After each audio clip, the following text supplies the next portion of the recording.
Жана саат KG тартуулайт. Устаз Абдишукур Ажы Нарматов.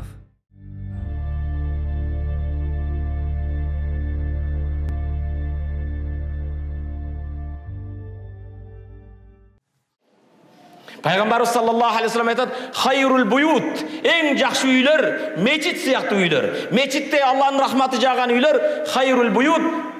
Байтун фихи ятимун мукрам, кайсы бир үйдө жетим сый урмат көрсө, жетим илим алса, жетим билим алса, жетимдин курсагы ток болсо, жетимдин үстү бүтүн болгон үй мечиттен айырмасы жок үй дейт.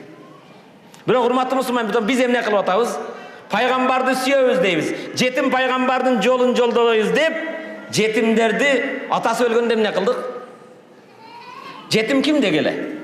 Балагатка жете элек атасы өлгөндө шариатта жетим дейт. Энеси өлгөндө жетим дебейт, энеси өлгөндө латим дейт. Латим деген өгөй энеден шапалак жегенди айтат, же болбосо эртерээк эненин эмчегинен ажырап калганды латим дейт.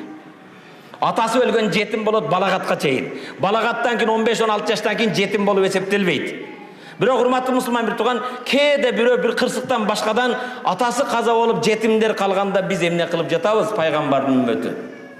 Балдай таттуу сөздөрдү айтып, көңүлдү айтып, жетимдин эсебинен жылкыны жыга салып, бодомалды союп, жеп алып, курсакты тойгозуп, 3 күндөн кийин жетимди унутабыз. Байкуш жетим балагатка жете элек карыз төлөш менен алек.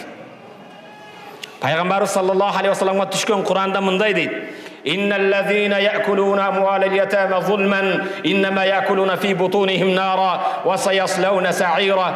Жетимдердин акын жеген, анын акы эле ал. Атасынан калган койго, уйга ал, мектепке баруусу мүмкүн эле, кийим алуусу мүмкүн эле, көмүр алуусу мүмкүн эле. Сен жеп алдың. Жетимдин акын туура эмес жолдор менен, туура эмес жол дегени, туура эмес документ эле эмес. Шариатта жок, 7лик кылам дедиң, 40лык кылам дедиң, 53лүк кылам дедиң, карашы дедиң, же бирдеме жыртуусу дедиң, жетимдин акын жеп алдыңбы?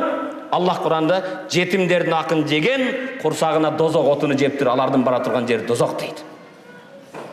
Урматтуу мусулман бир тууган, келгиле пайгамбарды сүйө турган болсок, тилибизде эле мен пайгамбардын үммөтүмүн дебестен, жасаган ишибизде ал көрсөткөн жол менен жашоого аракет кылалы.